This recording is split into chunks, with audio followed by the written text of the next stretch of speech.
আমার প্রিয় ভাই বন্ধুরা, আপনারা সকলেই প্রত্যেকটা ঘরে ঘরে ঝগড়াঝাটি লেগেই থাকেন। কেন লেগে থাকেন? সেখানে দেখেন আল্লাহর রহমতের কিছু কিছু কারণ দেখেন।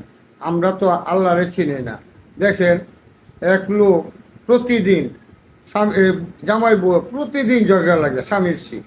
যখন ঝগড়া যখন লাগে তখন সেই স্বামী ঐতিহ্য হয়ে গেছে, তখন পাগলের মতো ঘুরতেছে যে আমি এখন কি করব। মানে ঘরে গেলেই ঝগড়া। তখন এক হুজুরে পাইলেন, মসজিদের এক হুজুরে পাইলেন। তখন হুজুরে বলতেছে যে এই তোমার কি হয়েছে। তখন হুজুরের কাছে উনি সম্পূর্ণটা খুলে বলার চেষ্টা করতেছে। তখন উনি বলতেছে, হুজুর আমি এত কিছু করি আমার চির জন্যে, তাহলে আমি এখন কি করব? আমি তখন রাস্তাঘাট বিষয়ে পাচ্ছি না হুজুর। আমি আর কাজ করি,